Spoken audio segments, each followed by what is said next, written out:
Para comentar o mercado, vamos fazer o contato com o Iberville Neto, que já está conosco. Iberville, boa tarde para você. O que está acontecendo nesse mercado? Será que a gente pode acompanhar uma reversão a depender do mercado futuro? Antes de mais nada, boa tarde para você. Boa tarde, Braga. Boa tarde a todos. Braga, o mercado físico ele segue calmo. A gente segue com aquele cenário de escalas curtas, sem grandes alterações em patamares de preços.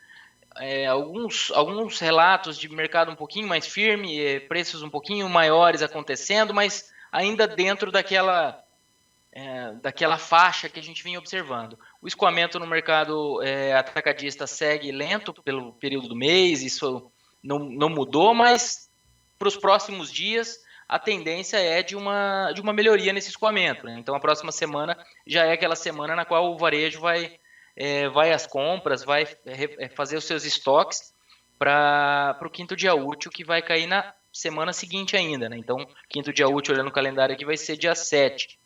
Então, a semana que vem é aquela semana que o varejo costuma se movimentar um pouco mais para a espera do pagamento dos salários.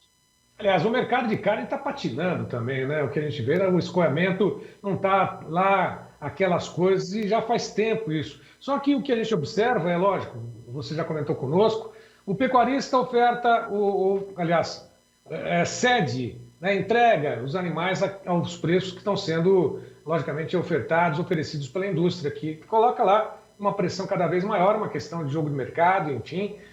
Mas, ao mesmo tempo, a gente não vê a mesma proporção de queda do preço da arroba refletir no mercado de carnes. Isso está acontecendo ou é imperceptível para o consumidor essa diferença? Braga, o varejo tem trabalhado relativamente de lado ao longo dessas últimas semanas, ao longo desse começo de ano, enquanto o atacado cedeu um pouco. Então, realmente, houve numa média, aí, numa análise mais, sem fazer as contas, mas houve alguma melhoria de margem para o varejo nesse início de ano, porque o atacado cedeu um pouco, mas o atacado está patinando, está cedendo um pouco mais do que o boi tem pressão, temos observado recuos em algumas regiões, mas quando a gente analisa São Paulo especificamente, o mercado está relativamente firme, tá? Ele está até esboçando valores maiores em alguns momentos, como eu comentei. Então, mas o mercado de carne, tanto no atacado como no varejo, ele está de lado. O atacado um pouco mais fraco, até cedendo aí nas últimas semanas. Mas, de maneira geral, patinando, como você comentou. Agora, quase uma unanimidade, né, de que o mês de março vem em fevereiro, finalzinho de fevereiro, março, vaca vazia, vai para o gancho. Isso vai pressionar mais ainda as cotações do boi gordo. Essa percepção, pelo que parece, isso já está sendo uníssono, né? Está sendo algo que está sendo comentado por todos os segmentos, né, todos os setores. Pode acontecer algo que reverta essa situação?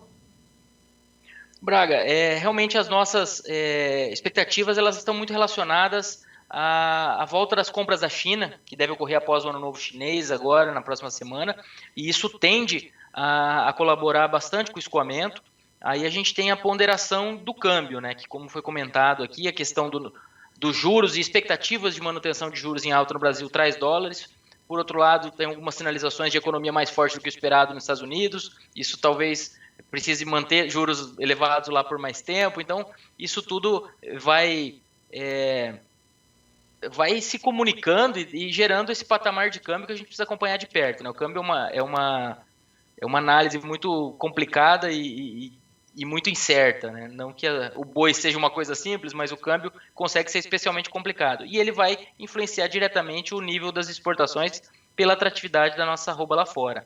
Mas a expectativa é de que, China voltando, a gente tenha uma melhoria no escoamento no mercado externo, que não está ruim em janeiro, é uma exportação para janeiro interessante, e isso pode colaborar um pouco. E aí, quando a gente pensa em China, a gente está falando de animais jovens, no caso dos machos, ou no caso das fêmeas também, mas no caso das fêmeas, quando a gente fala de animais jovens, a gente está se referindo basicamente a novilhas. Então, como na primeira metade do ano os machos jovens não são tão comuns, porque o confinamento e o semi-confinamento geralmente são os sistemas de produção que mais oferecem esse tipo de gado jovem ao mercado, e eles ocorrem mais na segunda metade do ano, então talvez essa China, essa demanda maior pela China, ajude a escoar um pouco essa novilhada que deve vir para o gancho a mais em 2023. Tá? Então isso pode amenizar um pouco o efeito dessa saída maior de fêmeas que normalmente se concentra em março e maio, como você bem ponderou.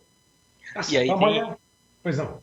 Não, a diferença de machos e fêmeas que foi citada agora, realmente ela aumenta um pouco nessas fases e quando ela aumenta é como se fosse um diferencial de base. Os frigoríficos que trabalham com as duas categorias, machos ou fêmeas, e aí eu estou falando de uma demanda mercado doméstico, uma demanda que não exige idade ou alguma coisa assim. Mas aí, se essa distância aumenta um pouco, acaba tendo uma migração da busca pela categoria que está proporcionalmente mais barata, no caso a fêmea. Isso acaba ou valorizando a fêmea ou desvalorizando o macho, né? Então acaba que essas diferenças elas costumam vamos dizer, se adequar aí, a demanda se adequa a essas diferenças e a atratividade do abate, da venda de carne. Uma vez que no mercado a nossa realidade ainda é basicamente uma coisa só, né? Machos e fêmeas entram no mercado, salvo exceções, como uma coisa só. Tá certo. Bom, fechando a semana, amanhã, fazendo um balanço do que aconteceu nessa semana, vamos falar um pouquinho também sobre o mercado internacional, os preços da arroba do boi gordo nas mais variadas regiões produtoras. A Austrália está lá com os preços ainda acima dos $100 e saber da competitividade do boi, né, brasileiro, da carne brasileira ao redor do mundo, lógico. A arroba do boi gordo produzida por aqui. Amanhã a gente fala sobre isso, também sobre o diferencial de base, onde está gritante, né, entre São Paulo e outra região pecuária. Parece que o Acre é onde mantém essa diferença muito grande em relação ao diferencial de base. Mas amanhã, eu quero te agradecer mais uma vez. Obrigado pela participação. Um abraço para você, Iberville. Obrigado, Braga. Um abraço a todos e até a próxima. Até amanhã. Até amanhã.